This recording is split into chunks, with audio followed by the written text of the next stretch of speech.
Bem-vindos a mais um vídeo. Para quem não me conhece, muito prazer, eu sou Mayumi. Eu sou estudante de intercâmbio aqui no Japão, numa escola de japonês. E hoje o vídeo é de caráter informativo de novo. Só que eu pensei, vou sair de casa, mudar um pouco o cenário. Então eu decidi vir aqui andar na pista que tem na lateral, nas bordas do rio perto de casa. Eu ainda tenho vergonha de gravar assim, andando, estilo vlog. E eu tô com um tripé, ainda mais pra ficar um ângulo melhor e eu não sofrer tanto esticando o braço para segurar a câmera do celular. Mas pelo menos aqui é bem vazio. Quando passa alguém, assim, passa muita gente, aí eu vou cortar a gravação, mas eu vou andar só até um trecho que tem uns banquinhos para eu sentar e posicionar o tripé. Olha que delícia como que é o trajeto aqui. Bom, consegui aqui um banquinho que é um pouco recuado da pista, então não vou atrapalhar ninguém. E vez ou outra passa alguém caminhando ou de bicicleta. Bom, o assunto desse vídeo são regras e leis que tem aqui no Japão, mais especificamente voltado para estudantes e residentes internacionais que vão viver aqui. Além das regras e leis que eles passaram lá na cerimônia de abertura, a orientação inicial antes das aulas, tem mais algumas regras que eles foram passando depois e eles reforçaram bastante nas últimas aulas que a gente teve. E aí vieram informações novas ali, um pouquinho surpreendentes. Durante a orientação, eles mostraram alguns PDFs, documentos de referência para você poder ler mais sobre e se orientar sobre as regras e leis que tem aqui. E um documento especificamente, eles mostraram lá, e eu já tinha lido antes de vir para cá, ou eu li no caminho, talvez. Eu não lembro como que eu achei, mas eu achei na internet ou por recomendação de alguém, então para mim não era novidade. Algumas leis que são leis, acho que em qualquer país do mundo, eu vou passar rapidamente. Por exemplo, eles reforçaram bastante sobre a questão de não poder roubar e não poder ter falsidade ideológica. Então, essas coisas básicas eu vou passar rapidão e eu vou mostrar aqui na lateral do vídeo o documento em PDF. O PDF é esse aqui, Foreign Resident Manual, helping you avoid getting caught up in criminal activity and have a peaceful and safe time in Japan.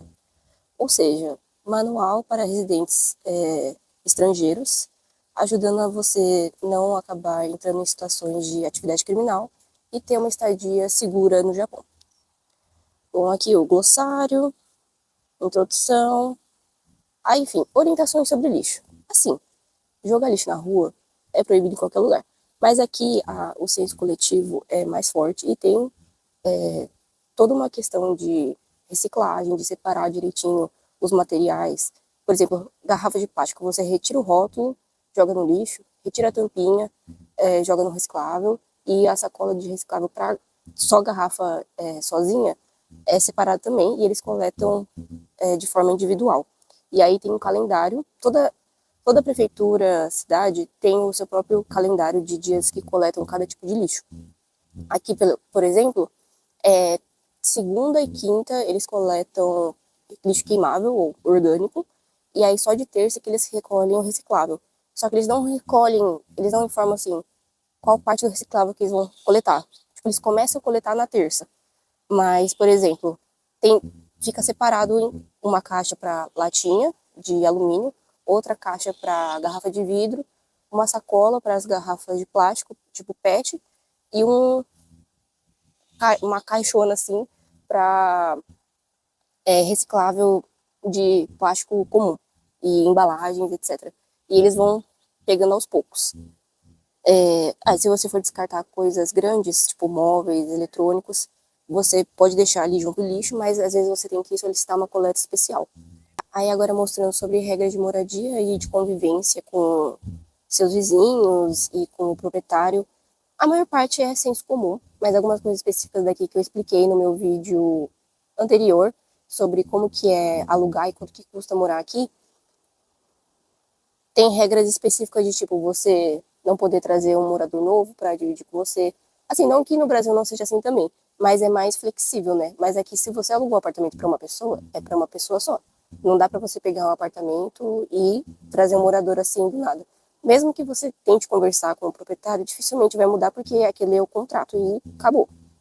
O Japão é bem conhecido sobre essa questão do respeito ao silêncio e de não incomodar os outros.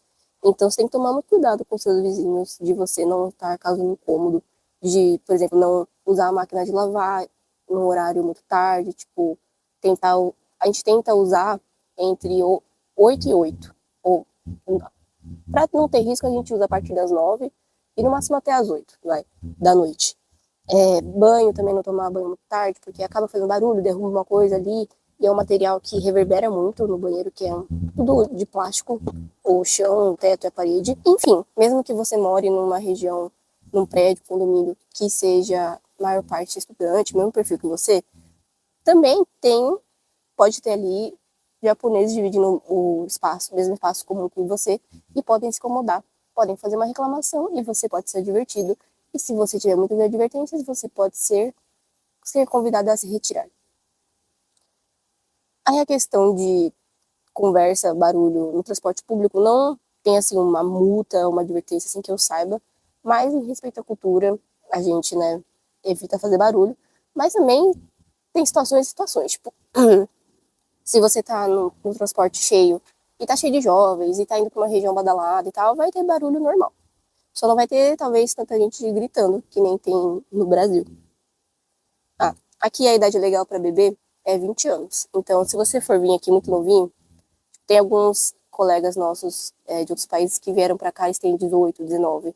E aí, não pode fumar nem beber. Mesmo que no país dele de origem seja 18 anos a idade legal, aqui não vai poder. E se você for pego, não vai ser muito legal.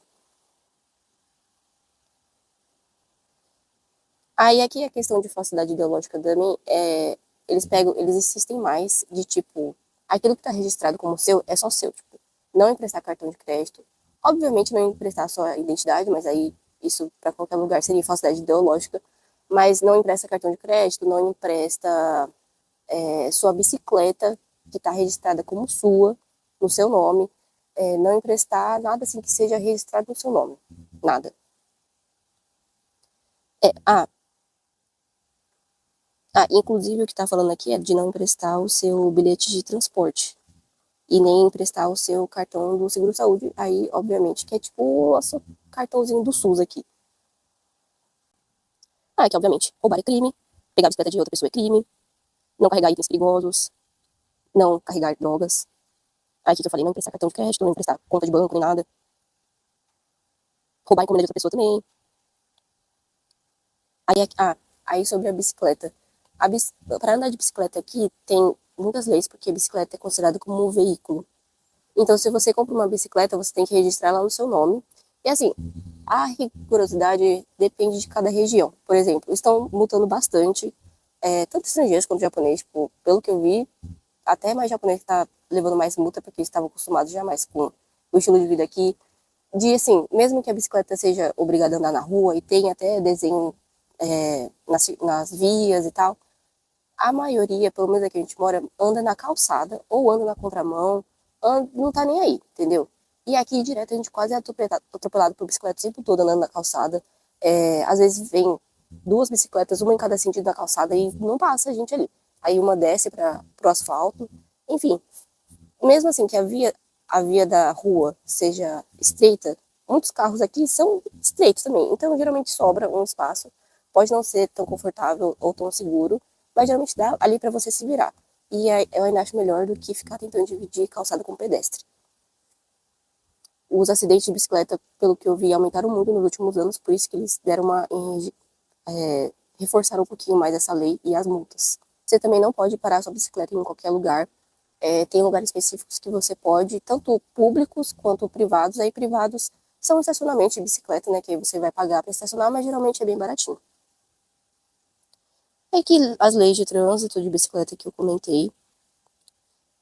Aí não dividir a bicicleta carregando outra pessoa, não mexer no celular enquanto você tá na bicicleta, não segurar guarda-chuva. De noite você tem que usar a iluminação, obedecer a regra de trânsito, enfim.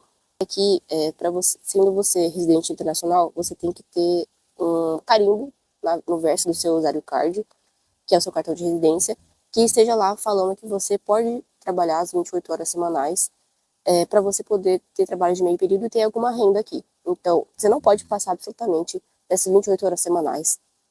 Em época de férias, feriados prolongados, você pode fazer até 40 horas semanais, Mas aí você tem que primeiro avisar a escola, porque é a escola que está ali garantindo a sua estadia no Japão, né, o seu visto, toda a sua legalidade aqui no Japão depende da sua relação com a escola. E você não pode ficar faltando, enfim. Eu expliquei mais sobre isso também no vídeo de como que é, como que é estudar na Human e como que foi a orientação, a cerimônia de abertura. Essa forma de trabalhar aqui é quase igualzinho o regime de estágio no Brasil. Só que no Brasil pode até 30 horas, né? E na prática, às vezes, você acaba fazendo mais e não é remunerado. Mas, né, aí varia do trabalho de cada um. E pela questão de, nas férias, você poder trabalhar 40 horas. Eu, inclusive, tive bastante dor de cabeça para conseguir esse adesivo, esse carimbo no verso do meu usuário card, porque a forma que eu tentei conversar ali com o atendente no aeroporto e tal, sei lá, não segui o script certinho assim, e aí eu fui oferecer o documento que era o formulário que permitia o trabalho, e aí ele não aceitou na hora, e aí eu tive que ir na imigração depois, no serviço de imigração depois, peguei uma fila enorme só para conseguir esse carimbinho. Mas o idealmente é para você conseguir assim que você desembarca no Japão, que você tá ali emitindo o usuário card e aí eles já te liberam. Aí você não pode trabalhar em qualquer lugar. Por exemplo, a gente como estudante não pode trabalhar nem ser cliente de patincos, que são as casas de aposta, né, de jogos de azar, e também lugares de prostituição. Mas aí, para trabalhar, você também não pode trabalhar em nada que tenha a ver com motel, nem que você seja da equipe de limpeza, da equipe da cozinha, manutenção, enfim, não pode estar associado a empreendimentos desse tipo, e nem bares que sejam muito escuros, tem tipo uma luminância específica, que é o mínimo que tem que ter lugar, para não configurar algo suspeito. Você também não pode trabalhar como hostess ou host, que é aqueles bares que tem pessoas geralmente atrativas, que ficam fornecendo entretenimento ali para os clientes. Nem bares de garotas, bares que sejam considerados entretenimento adulto, mesmo que não tenha cunho sexual. É um tipo de entretenimento adulto, então você não pode. Aqui se você sai da escola, que é o seu garantidor do seu visto, você não está mais apto para trabalhar. Também, todas as suas garantias aqui no Japão são revogadas. Aí aqui, tomar cuidado com golpes. Aí aqui é uma regra assim que a gente já tinha sido informada, só que aí recentemente eles informaram quanto que custa a multa. Você tem que sempre, absolutamente, não pode arriscar de você não sair de casa com o seu usuário card, que é o seu cartão de residência. O passaporte não comentam tanto, a questão mais é o usuário card mesmo. Você não pode sair dele, você não pode sair de casa sem ele, porque se a polícia interagir com você e solicitar para você mostrar o seu cartão e você não tiver o cartão com você na hora, você vai ser preso e aí vai ser uma puta dor de cabeça para te liberar.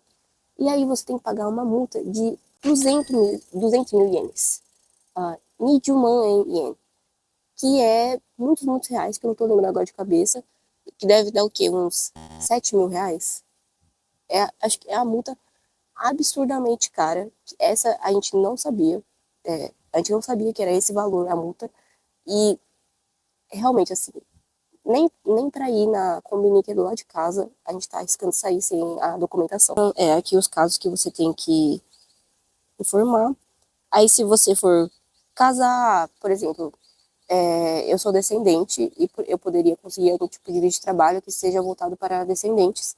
E aí, o meu namorado, quando a gente casar, ele teria esse direito de permanecer no Japão junto comigo. E aí tem vistos que no caso dele, que seria o cônjuge, tem vistos específicos para isso. E aí se você divorcia, aí no caso ele, acho que perde o direito de ficar no Japão. Aqui, ó, no caso de divórcio, no caso de morte, né, dele. Se ele ficasse viúvo, não sei como que funciona especificamente, mas talvez ele não conseguisse permanecer também. É aqui números de emergência. E acabou. Como eu falei no começo, a maioria das regras são de senso comum, além de outras regras que são específicas da escola, que eu comentei no outro vídeo, mas acho que o mais chocante mesmo foi o da multa de 200 mil ienes, né, que a gente não sabia antes também, que é um valor altíssimo, mas, enfim, qual regra que vocês acharam mais chocante, mais diferente de onde vocês moram. Deixa nos comentários. Não esquece de curtir, compartilhar o vídeo também. E beijos. Até a próxima. Agora tenho que voltar para casa porque eu tava usando o celular do Luigi para gravar a tela e ele está em casa incomunicável.